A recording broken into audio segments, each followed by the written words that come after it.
गाढ़ अंधार भितरे पूर्व आकाशरू सिंदूरा फटेई सुरुच हुए। गाँ मुंड देउल मथार पहली किरणटा प्रतिदिन नुआ कहानी लिखे। कोइलीर राब, हलदी बसंतर स्वर, काउर काका डाक ताको गाढ़ निदर उठाए। नुआ सकाळ को स्वागत करी पुराणा फर्द छाड़ी भिन्न अध्यायर आह्वान दिए। गाँ पोखरी रे बुड़ पकाई मंगल पाई ईशानेश्वर पाखरे सबुदिन बुढ़ाटा कछाटा को मारी पत्थर मूर्तिटा आगरे मुंड नुआए।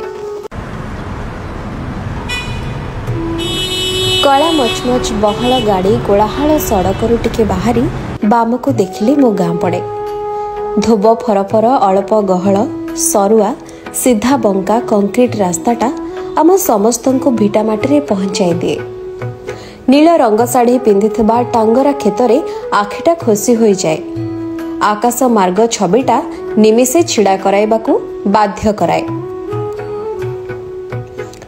कटक जिला आठगड़ ब्लॉक इच्छापुर हेउची तार परिचय। केबे किए एई भूईटा को बाछिथिला तार कोनोसी अतापता काहारी पाखरे नाही। पीढ़ी परे पीढ़ी केते जे गलेनी ए बेहिसाबी मनीष हिसाब रखिनी। भेंडिया टोकाटा आस्ते बुढ़ा होईची। नुआ बहुटा कांडी सासु होई केते कथा सुनिछि।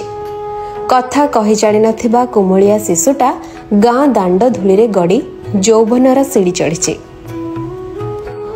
पुरुणा कालिया निरीह निर्भेजाल सदर मफु नोकगुड़ाक संसार डंगा पारी होई चली गलेनी।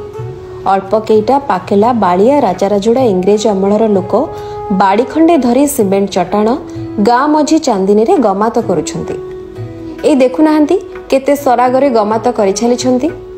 भेंडा टोका गुड़ाक सांगरे बसी कोठा घरटारे तास माड़ करुछंती। सुनिनाहांती पाकुआ बुढ़ाटा कौन कहूची। 5-7 पीढ़ी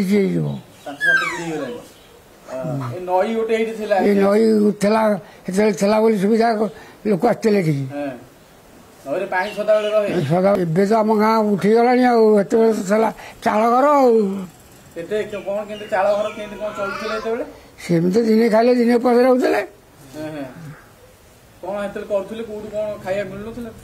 खाया मिले जमी तो पड़िया जाए केनाल धान अमल हो सापुआ नहीं एबे तो सुस्ती समस्या दंडामाल डेइला परे बाँ पाखरे थिबा 12 माण गहिरे डेंगा ताल गछटा ए रास्ताटार मुख साक्षी होई रहिछि। वज्र चड़करे सांगटाकू हराई आज से कुटिया हो जाइछि। 8 माण चंपती गहिर चाषीटार पेटकू केबे भी निराश करनी।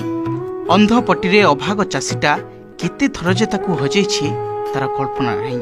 स्कूल हताटा चाटगुड़ा को कालू न देखी हताश होई मन मारी बसिछि। सरकारी तोटा मानसिंगा राशिमाल आज भी सेमती दम्भ धरी निजक रखिछंती। पोखरी पाख बुढ़ा बरटा केते जे हस कांद लुह जंत्रणा विच्छेद देखिछि। चित्र चरित्र कल्पना सबको बुकुरे जापुरी धरी आज भी सेमिति मथा टकी छिड़ा होइछि।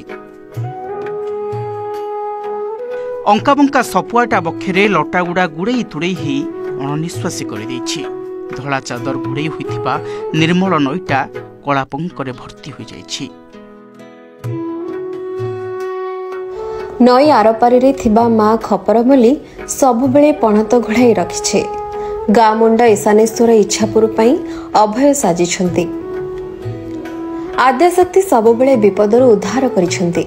रंगनारायण गाँ मझिरे रही रक्षा कवच साजिछंती। श्रीराम प्रभु हनुमान संकट दूर करुछंती। जेते विपद आपद आसिले भी चतुर्पार्श्वरे साक्षात देवता साहा होई दुख विनाशुछंती। मो गाँ लोक बेस सरल निरीह निष्कपट। गाँर मुख्य व्यवसाय है चाष काम। 70 भाग लोक एठी चाष कार्य उपर निर्भर करुछंती। एपटे केनाल आ सेपटे नई चाष कार्य पई अनुकूल होइथाय। प्रत्येक ऋतुरे विभिन्न प्रकार चाष करा जायथाय। ऋतु बदलिले चित्र बदली थाए।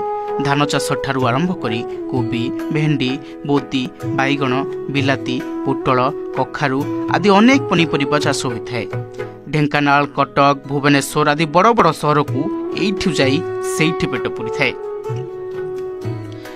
गाँ लोके भारी कर्मठ सकाळ पाहिले निज निज कर्मरे लागि पड़ती चाषी निज बिलकू जाए अन्य माने निज बेउसा बाड़ी को गाँ माइपी भी कौनसी गुण रे कम नुहंती सकाळ उठिले दांड ओला ठारू आरंभ करी गाई गुहाळ काम सूर्य मुंड उपरकू उठिबा पूर्वरु सबु काम सारी दियंते संस्कृति चाली चलन रे को गुण रे भी समाने कम नुहंती 12 मासरे समस्तंक मंगल पाई 13 ओषा उपास करते संज हेले नीति माँ ठाकुराणी पाखरे मंगल मनासंते छोट पिलागुड़ा भोर उठी नित्यकर्म निजे करते सापुआ को जाई पानी 2 खंड करी बुड़ मारती कांधरे गामुछा पकाई नई तुठरे वृंदावती को स्मरण करी पाठ पढ़ा को बैग पकाई चले जाती।